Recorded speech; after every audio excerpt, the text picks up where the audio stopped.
Well, I could have not gotten into crypto, not, but that's not an option. I mean, once I started reading about and figuring out how Bitcoin and blockchain works, there was no way back. You can't unlearn something. So I don't think that I could do anything differently if I got the chance.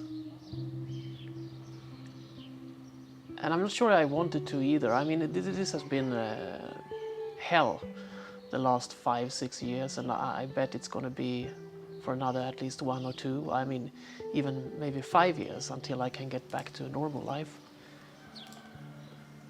But even though, I'm not sure I would actually want to change anything, because I made the decision to quit my job and get full-time involved in Bitcoin, blockchain, in 2015, and I don't regret that. I've learned a lot, I've experienced a lot, and no, I don't think I would like to change anything. It got me to understand how Sweden works, how the authorities works, how the legal system works, and it got me out of Sweden, moved to Malta and to this life here on Gozo, and I think it's going to be for the best in the end. So no, I wouldn't change a thing. So the question about what kind of asset Bitcoin is supposed to be considered is of relevance when we appeal for the High Administrative Court, because they only consider trying cases that is of relevance to everyone, that has a significance to like changing the laws more or less. And therefore we decided to bring up the fact that already 2 countries has decided to make Bitcoin a legal tender, and more countries are to follow, it seems, and some other countries already consider at least Bitcoin to be a currency, and the taxation is done in the same way as you use any currency to buy or sell stuff.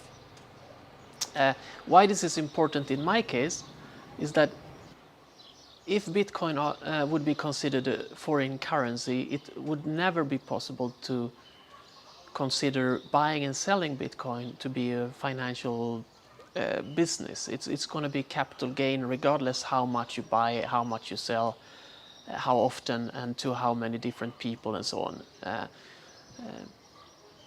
So for me, that would solve my issue with the tax department. If Bitcoin was to be considered a currency, then all my trading would be considered capital gain.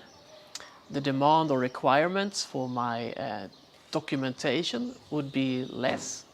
So probably my cash purchase of Bitcoin would also be approved. So in short, all my problems would go away if Sweden would recognize Bitcoin as a foreign currency. So that's why we used that in the appeal to the High Administrative Court. That unfortunately they decided not to proceed with. So they decided to decline my request to try the case in the High Administrative Court. And that means they still consider Bitcoin to be the same asset group as trailers and stamp collections. And that's the reason why they can proceed with this ridiculous case against me and several others that can ultimately lead to prison because of their change of mind of how to consider trading Bitcoin. We've had really positive feedback about the book. That's really great because I mean I guess it's difficult to publish your first book, so we were a bit worried like how it's gonna be appreciated or accepted. But we so far only got positive feedback, both on the printed book and the audiobook. So that's really cool, and for me personally, it's so important that this book exists, because it's an easy way to hand over the book or hand over a link and say, well, the full story until end of 2018 or 2019 is in the book. So I refer to the book very often, and I also handed it out to a bunch of people. And for example, everyone in the I have no idea how to translate that to English, but part of the government that deals with tax department, they got one book each, all of those committee members, and also some other politicians, and it's been spread around quite a bit. The audiobook is the one that's actually been more popular. We have sold way more copies or people listening on the audiobook compared to the printed book. And now it's also available in English, but only as an e-book and printed book through Amazon. So we'll see if someone maybe wants to record the audio version of the English book as well. But and we'll also see if there will be a continuation or not. It's not certain, but maybe at some point. Other nations' approaches to taxation can you highlight some better models from other nations, or worse models even? Well, first of all, we have those two countries that actually accepted Bitcoin as a legal tender. So it's one of their official currencies that every company in that country actually has to accept as a payment. El Salvador and is it Central African Republic, or how it's translated? I'm not sure, but I think it's Central African Republic. And then there is a bunch of countries that has like a bill that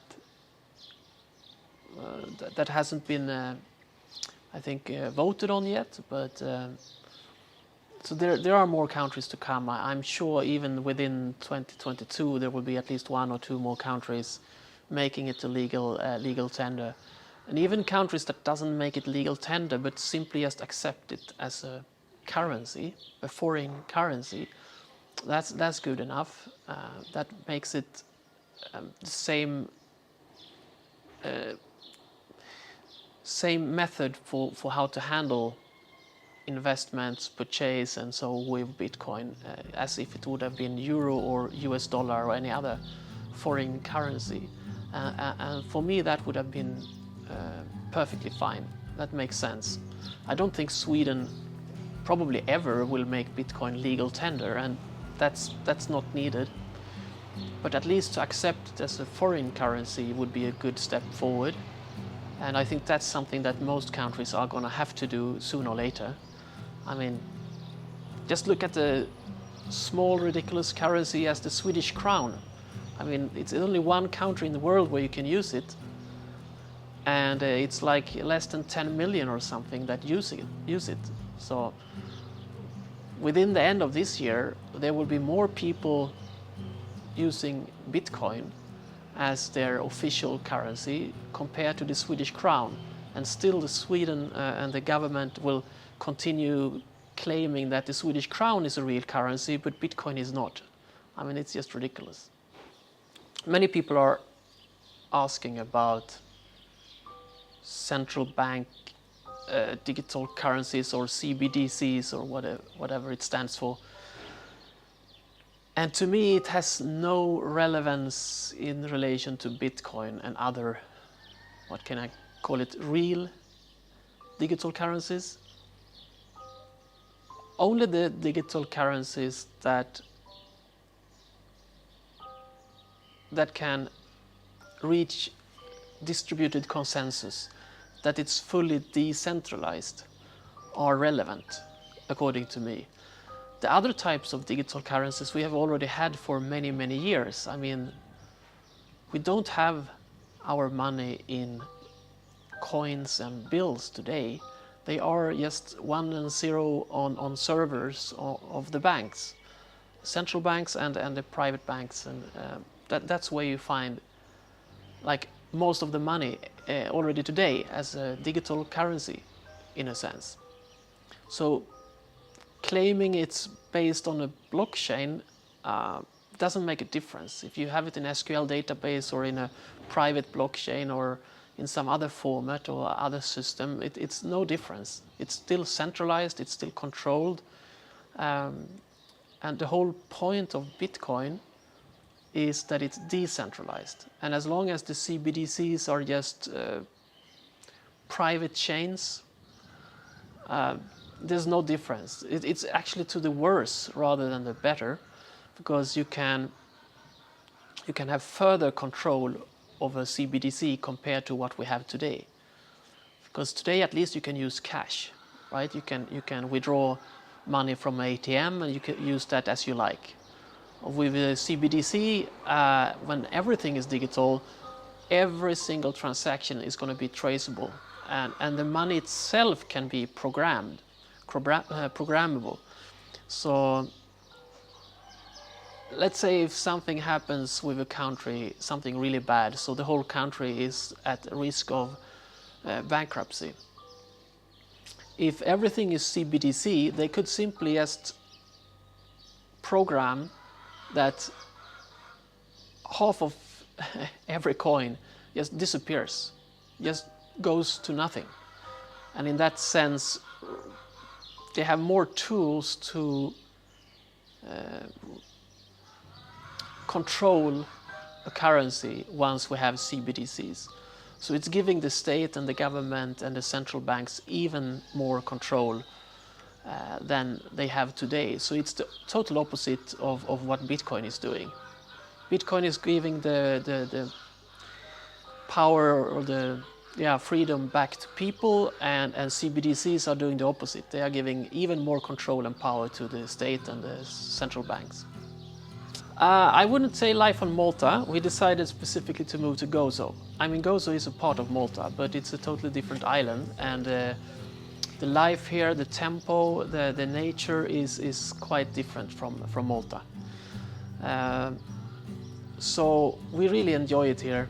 It's very still, calm, easy life. It's not a good place if you want to party and have a good time in that sense, and that's perfect for us. It's for like retired people, and that's what I feel like right now. I just need some retirement for a while to just get back on track. So now it's a perfect place for us. It's beautiful nature. It's a nice climate. It's not as stressful. It's a stress-free life, and also the whole situation where I actually don't own anything today, and that's, to be honest, really nice. I mean, this is a rental apartment that my employer pays for, and